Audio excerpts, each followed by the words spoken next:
नमस्कार साथियों। आज के सेशन में हम बात करेंगे कि क्या हमें कॉमन सर्विस सेंटर लेना चाहिए या नहीं लेना चाहिए। कॉमन सर्विस सेंटर लेने से और ना लेने से हमें क्या फ़ायदे हैं और क्या नुकसान है, इन सारे टॉपिक पर हम बात करेंगे। चलिए तो हम शुरू करते हैं। देखिए, आप सभी को पता होगा कि साइबर में कोई ऐसा है, मतलब कि कुछ ही सर्विस है, मतलब कि सीएससी में कुछ ही ऐसे सर्विस है जो आप जनरल साइड से काम नहीं कर सकते हैं। जैसे कि पासपोर्ट अप्लाई करना है, और पासपोर्ट अप्लाई करना है तो आप बिना सीएससी के आईडी के भी आप पासपोर्ट अप्लाई कर सकते हैं। लेकिन इसमें हानि ये है कि जहाँ आपको 1500 रुपये पेमेंट करना होता है ना जनरल साइड से, वहीं आपको सीएससी आईडी से और अप्लाई करते हैं ना तो आपको 1600 रुपये पेमेंट करना होगा।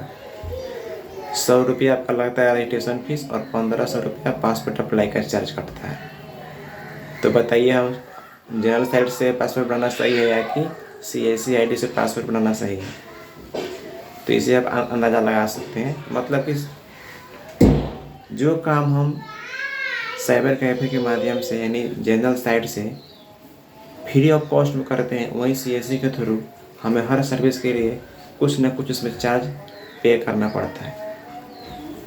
ठीक है, तो हमको लगता है कि 80% 100% में 80% ऐसा सर्विस है जिसका यूज हम बिना सीएससी आईडी के भी कर सकते हैं। ठीक है, 20% ऐसा सर्विस है जो हम सीएससी के थ्रू नहीं कर सकते हैं। अब सपोज कीजिए आपको आधार ईसीएल लेना है। ठीक है, तो आधार ईसीएल लेने के लिए सबसे पहले आपको क्या लेना पड़ेगा, सीएससी आईडी लेना पड़ेगा। और बहुत सारे लोगों का ऐसा कन्फ्यूजन होता है कि जिनके पास मतलब कि जिसके पास सीएससी आईडी नहीं है, जिनकी जानकारी नहीं है, वे लोग ये समझते हैं कि जिसके पास सीएससी आईडी हो गया उसको सब कुछ मिल जाएगा। भाई ऐसा बिल्कुल नहीं होता है।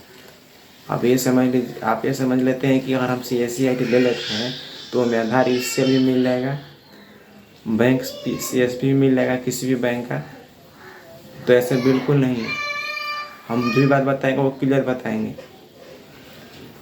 जब आप सीएससी आईडी ले लेते हैं ना, तो आपको यूसीएल लेने के लिए भी बहुत सारे स्टेप को फॉलो करना पड़ता है। सबसे पहले आपको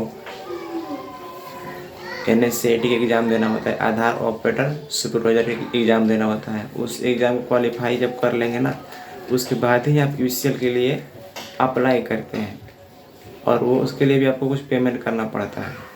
मैं ये सब बात खोल कर नहीं बताऊँगा, लेकिन आप भली भली जानते होंगे कि आजकल बिना घूस के कोई काम नहीं होता है। जब यूसीएल लेंगे उसके लिए आपको बहुत सारा डिवाइस खरीदना पड़ेगा। ठीक है ना, उस पर बहुत खर्च आता है। सिर्फ सीएससी आईडी लेने से आपको यूसीएल या सीएसपी नहीं मिल जाएगा। ठीक है, और रही बात, बहुत सारे लोगों का ये भी कन्फ्यूजन होता है कि हमें सरकारी बैंक मिल पाया कि नहीं मिल पाया। तो हम बता रहे सीएससी के थ्रू सरकारी बैंक आपको नहीं के बराबर मिलेगा।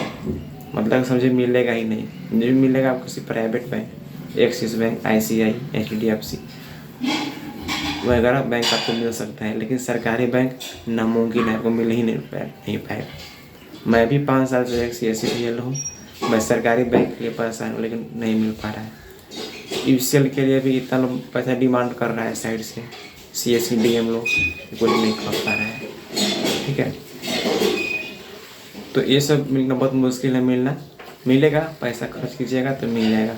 लेकिन आधार यूसीएल CSP आपको नहीं लेना है तो सबसे अच्छा है कि आप जनरल साइड से ही काम कीजिए। बहुत सारा काम जनरल साइड के माध्यम से ही हो जाता है।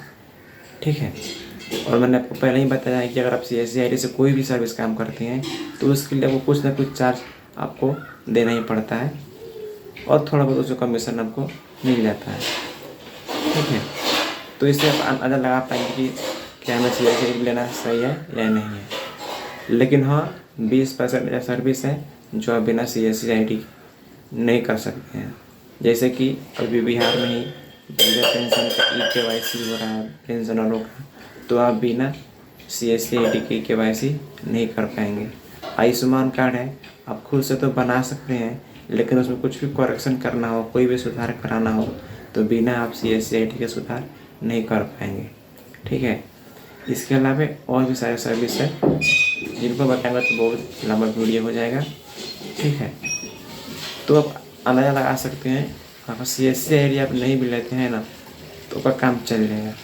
क्यों कह रहा हूँ मैं चल जाएगा? तो देखिए, जिसके पास CSC ID है ना, जिन लोगों के पास, जिस भी CSC VLD के पास CSC ID है, उनसे आप कांटेक्ट कीजिए और उनसे आप क्या ले लीजिए, ऑपरेटर ID।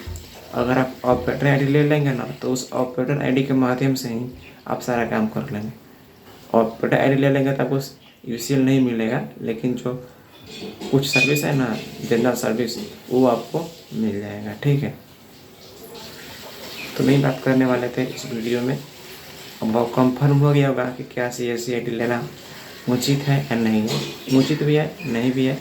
और अगर पैसा का कोई दिक्कत नहीं है, तो पैसा का स्रोत है तो आप कुछ भी ले सकते हैं, कोई दिक्कत नहीं है। लेकिन हाँ, CSC ID ले लेते हैं ना तो आप सारा सर्विस ले सकते हैं। लेकिन कुछ ऐसा सर्विस है, अगर आप CSC ID नहीं लेते हैं तो कुछ सर्विस आप खुद से यूज नहीं कर सकते हैं, ठीक है। चलो नमस्कार साथियों, मिलते हैं नेक्स्ट वीडियो में। तब तक के लिए जय हिंद, जय भारत।